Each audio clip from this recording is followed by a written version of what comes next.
Hello, hello, hello. We are officially in February now. I already have a video out on what I think are the best indie games releasing this month. You'll find a link for that one below the like button. But let's start with a look at the past week, a few surprises here, and then let's move on to news and announcements. Marvel's Spider-Man 2 obviously took the #1 spot, with a highest peak of 27,000, almost 28,000 concurrent players.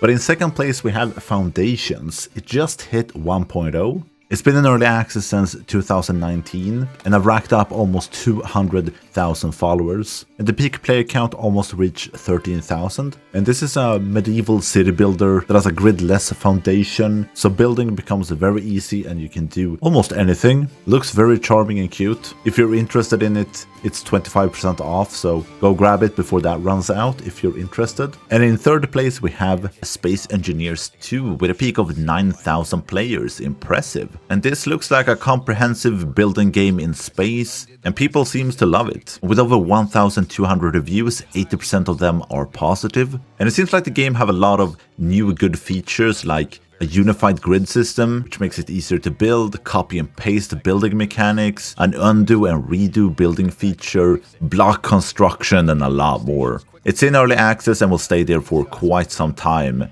but it already looks very promising. In fourth place we have School Days. It reached almost 8,000 players, but it is only in Chinese, so we're gonna move on from this one. Instead, in fifth place we have Hello Kitty Island Adventure with a peak player count of 6,900, and with over 500 reviews it sits at very positive, with 94% of them being positive. Not really a small scale indie game, but it is the second game from the developer Sunblink, so I found it kind of interesting. Definitely not a game for me, but I know Hello Kitty is very popular. But there are two titles that have surprised me this week. The first one being Level 0 Extraction. It dropped into 1.0 this week and people seem to hate it. The overall score on Steam is mixed with 2,200 reviews. And then we have 40 recent reviews and they are mostly negative. The critique comes from changes to the game, obviously. From what I understand, this is a PvPvE game where some players are humans and others play aliens trying to kill the humans as they infiltrate different locations and try to leave with loot. The main problem seems to be the changes to the matchmaking, making playing aliens optional, leading to very long queue times, and a lot of other small changes that player doesn't seem to like. But then if you look at the game's history and its player count, it has a peak of 2,600 players, but that was 5 months ago. At the 1.0 release, it had 100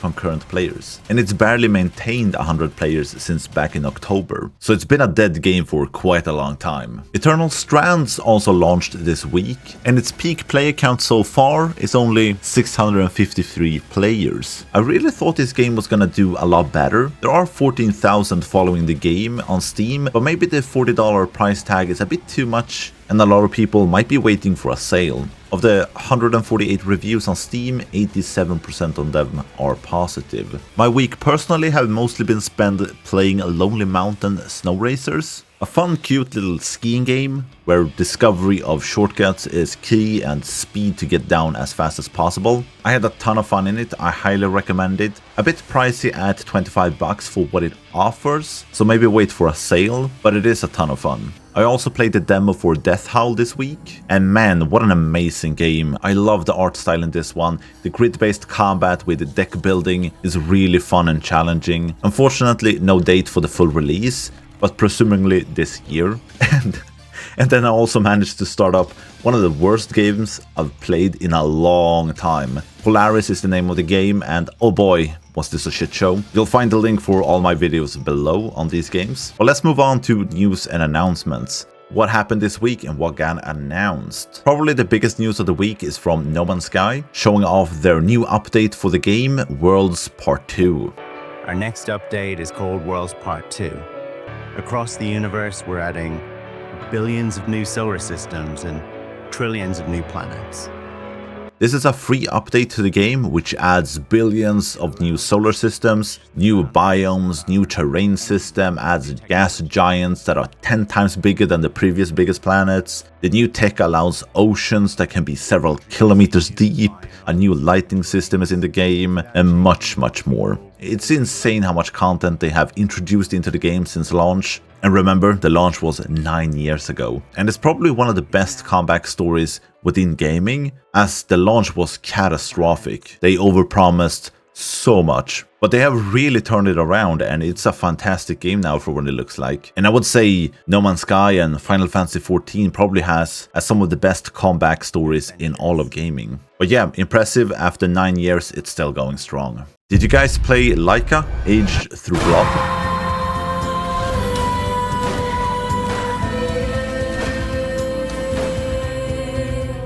If you missed it, it's now available on Nintendo Switch, the PS5, PS4, Xbox, Xbox Game Pass. Yeah, it's everywhere right now. I reviewed it back when it launched, and it's a really good game. I really liked it. Challenging action game while riding a motorcycle. The story isn't half bad either. Can really recommend picking that one up if you haven't played it. Citizen Sleeper 2 Starward Vector just released, and critics are loving it. With 30 reviews, it has a Metacritic score of 85, very impressive. And as of recording this, there are 97 reviews for the game on Steam, and 96% of them are positive. It is more of a niche game, but the all-time peak is just over 1,000, so it's off to a good launch, I would say. Darkest Dungeon 2 just released an update that includes a new game mode, Kingdoms. This is a standalone game mode, so nothing you have unlocked previously is unlocked in this game mode, and this is how the developers describe the game mode. In Kingdoms, you will be tasked with defending the realm from incursions by all new enemy factions. Journey across the land in your stagecoach, upgrading your inns, completing quests, and defeating the final boss. Kingdoms will feature themed adventure modules, each containing a different threat. First up is Hunger of the Beast clan, where players will be tasked with fending off the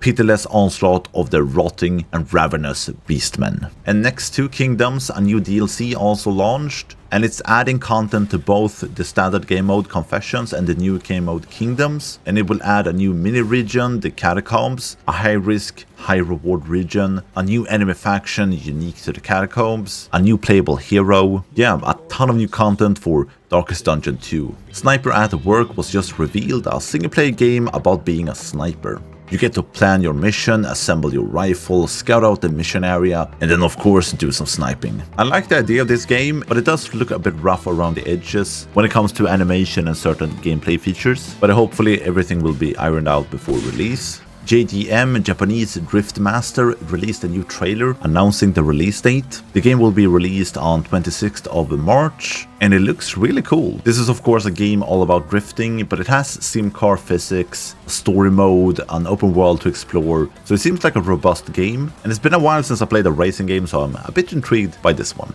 Legacy, Steel and Sorcery also released a new trailer showing off more of the game and announcing a release date for the early access release, which will happen on the 12th of February. This is a PvPvE RPG that I think look very interesting. I do think the combat looks a bit rough, but otherwise I really love the fantasy aesthetics of this one, and that you are outdoors for the most part. Lost Skies released an overview trailer. What we chose to call them is irrelevant. Their arrival marked the end of our world. This is an open world action adventure with crafting. What makes this a bit more appealing to me is that it takes place in the air around flying islands, and being able to build flying crafts seems like a lot of fun. Next week is stacked towards the end. Not too many games with big followings releasing though, but Sworn is taking the lead with 12,000 followers, and is the second most popular game releasing next week after Kingdom Come Deliverance 2, but that's a much bigger game and will dominate next week, as it has more than 100,000 more followers than Sworn. But on the 5th, Rift of the NecroDancer is released. On the 6th, Sworn is released, Keep Driving, Ambulance Life, Big Helmet Heroes, and on the 7th, a game about digging a hole is released. All of these titles have the biggest followings of games releasing next week, so kind of crazy. I will probably cover at least one of these games and hopefully a few of them. But yeah, next week will be heavy towards the end. And there are 205 games releasing next week, so a lot of small games with few followings, but hopefully a few surprises will rise to the top. Thank you so much for watching. Hope you enjoyed the video. Have a great day, and I'll see you in the next one. Bye.